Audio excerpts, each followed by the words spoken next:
Welcome back to Let's Play Yoshi's Island.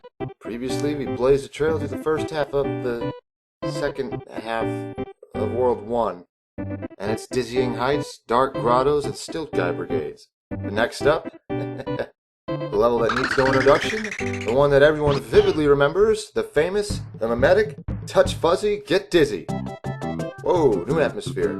The music you hear here is used in a lot of the more tropical and jungle-esque levels, as well as some of the ones that want to make you feel adventurous. That guy's called a melon bug. Looks more like an alien than an insect, but whatever. You actually don't want to eat these, because if you spit them out, they roll forward, collecting items for you and taking out any enemies in their path. If you use them correctly, that is. Like so.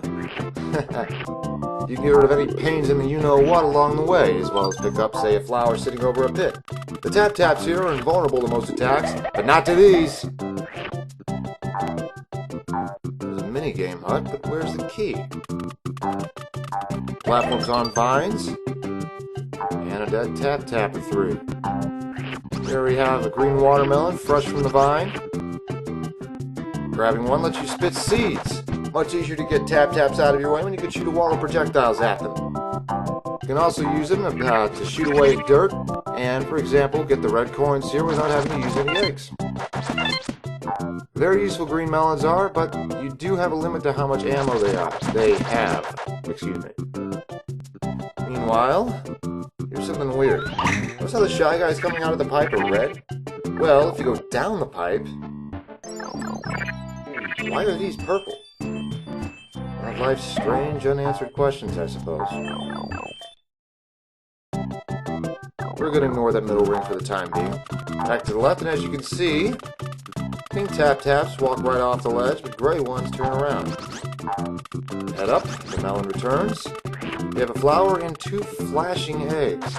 Better make sure we free the red coins in them. They're not missed, though.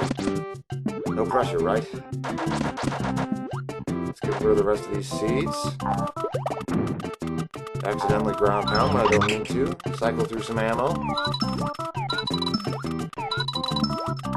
Aim this just right.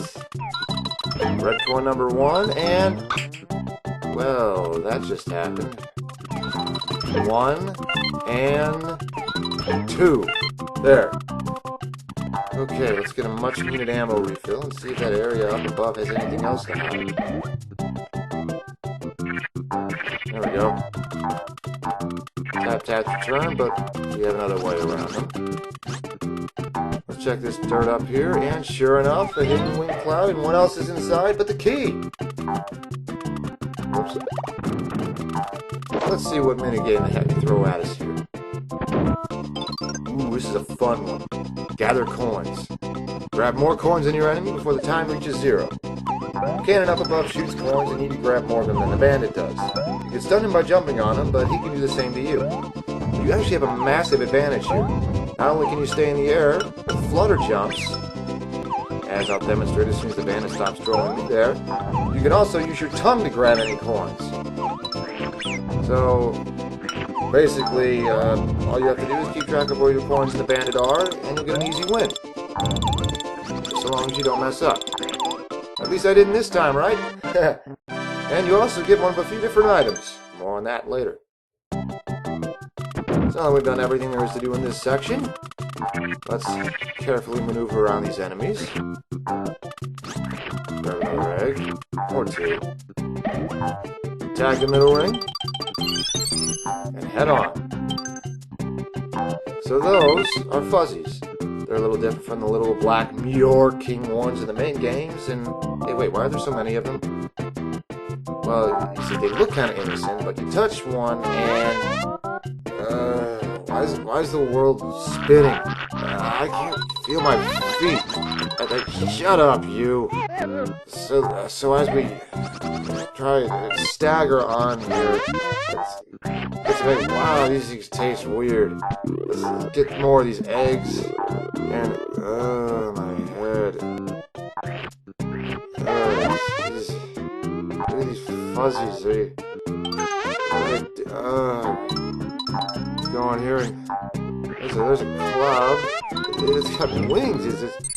and then stars and jump around. They got little legs and they jump around and you know the ground is like rolling in like waves. If you jump when they're right at the top, you jump from the very top, you still can't reach the flower. You got to use an egg or jump from higher up on the sides. So, phew, that's over with. Just goes to show you, the only thing that can truly make you sober is time, or reaching a certain point in the level, but that's neither here nor there. These enemies walking around here are called milds. Milds? Mildies? I don't know, but if you jump on them, they pop like balloons. Let's get a few more stars and head on. Looks like a clearing. The platforms here bend over your way for easier coin gathering. And how do you get down there? Ground pound. And if you land on the ground after one of these ground pounds, that's unusual. It bugs up and messes up your first jump. Apparently it just wasn't working there for me for some unknown reason.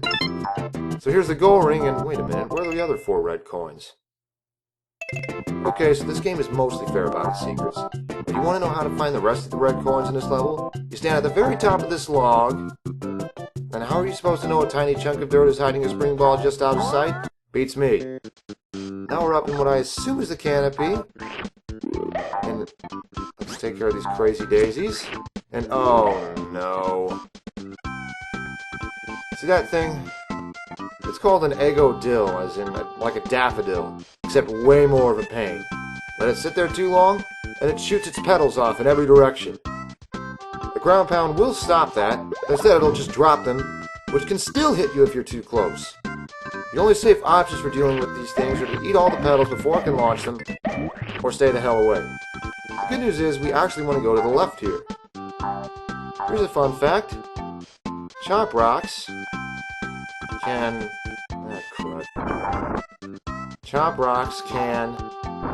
Come on. These Let's Play curses, I tell you. Chop rocks can reveal hidden winged clouds. And now we climb into the clouds where the last 4 red coins finally await us. Dragonflies overhead, cool little touch. A few stars if you got unceremoniously hit by an enemy. Okay, by that eggo-dill over there, let's be honest. Well, I've had enough of the jungle for one day. Let's get out of here.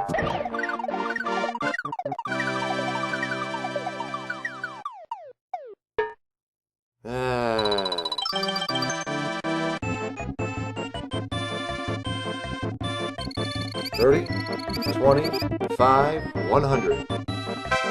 All's well that ends well, I suppose. That psychedelic gauntlet is behind us now. Ahead is the main boss of this part of the island, and is that a blob monster? Where's Comet getting these things? So now we enter Salvo the Slime's castle. Forts? Castles? To hell with actively searching the island, they practically have this place under siege. This rotating Mode 7 wheel will dump you off if you fall too far down. Take some time to learn its limits if you have to, or need to, since it's safe if you fall off here. A moving Ferris wheel is up ahead, and if you look closely, you'll notice that one of those red coins is actually layered in front of it, and the other isn't. Weird. Another spinning wheel, but this one's over lava. Hope you got used to that first one. Stay up higher on this wheel to avoid the lava bubbles. By the way, if you eat one, it lets you breathe fire 3 times. Keep that in mind in some of the later castles, it can help. This wheel you have to approach from a lower level than the previous ones. Some precision platforming will let you get up to the top right here for a flower, a red coin, and I wonder how you get that one.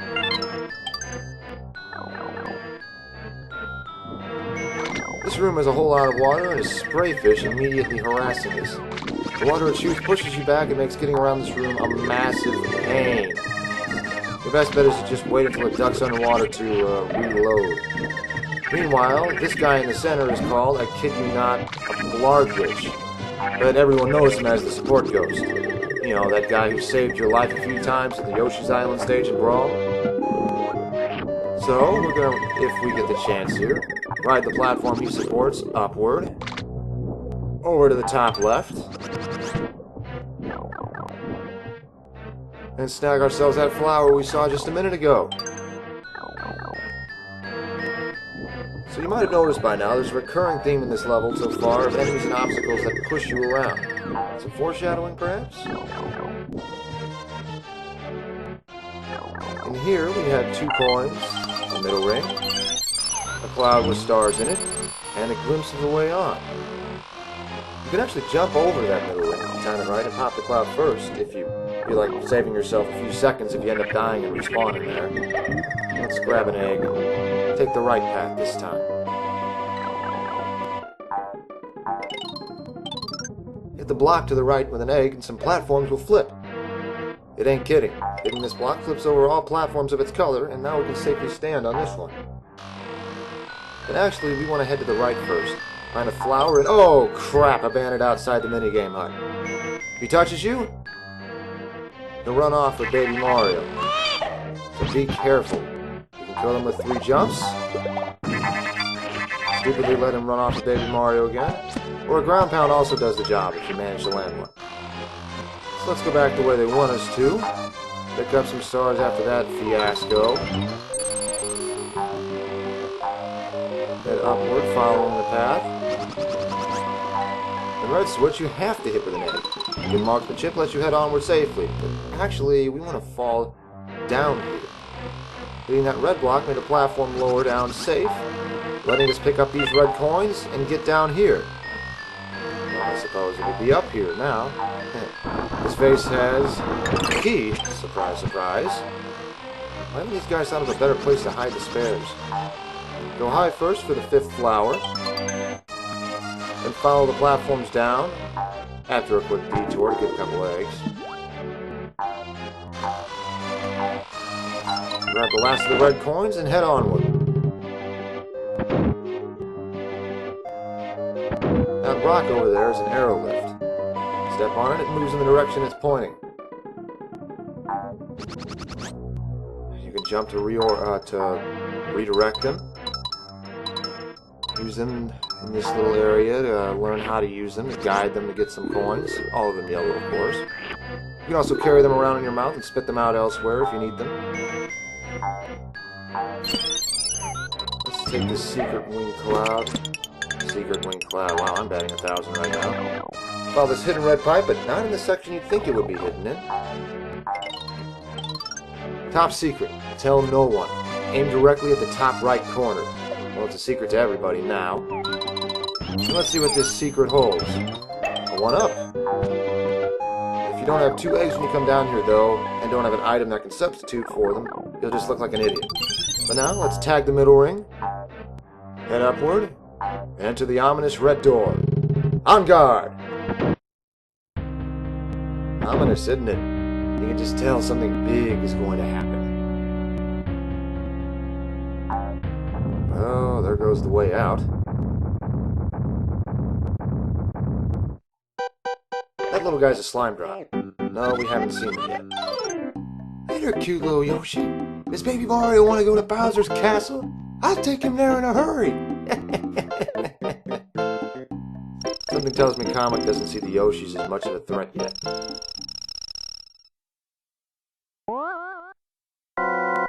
Meet Salvo the Slime. He's big, but as you might have guessed, he can't hurt you directly. All he can do is attempt to push you into the lava on the far right. And to damage him, all you have to do is fire away. Your eggs will ricochet and deal multiple hits to him. Each hit shrinks him a little and slime drops fall off him. Refill your ammo and don't let the little guys get sneak a hit in. Keep pegging away and stuffing your face with the slimes that break off. Salvo gets faster the smaller he gets, but his smaller size means he's easier to get around if he tries to push you. Oh, Salvo does have one way of defending himself. He shakes like that. He's He's temporarily invincible and can break any eggs that touch him. Still not much more than a token resistance, though, as long as you keep eating the slime drops and keep shrinking him down. Do enough damage, and soon enough... Oh, what a world! What a world!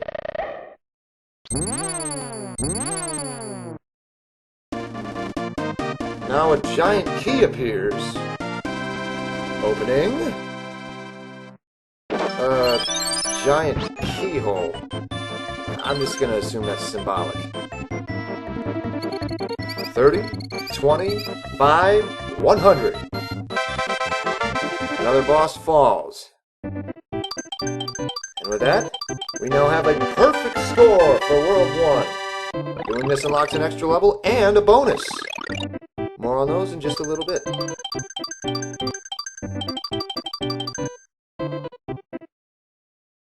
Meanwhile, on the island proper, Yoshi enters the castle, rigs it to blow up, and reclaims this part of the island. Comic, your days are numbered. And now we have World 2 awaiting us. But first, let's back up a little to what we just unlocked. Every world has an extra stage that unlocks when you get a perfect score on all of its levels. They're, as you'd expect, extra hard. I'll be tackling them last, and for good reason. Meanwhile, you also unlock a bonus minigame. These let you play one of the games you sometimes get after a level as many times as you want. And World's one game is... flip cards. A fun fact you might not have known is that sometimes in the after-level versions of flip cards, 2 of the cards will have Comic's face on them. That's right, it's literally impossible to win them. At least the bonus versions play fair. I said at least the bonus versions play fair. But anyway, we still have a long way to go. Far too long to sit around gambling. Next time on Let's Play Yoshi's Island, we enter World 2.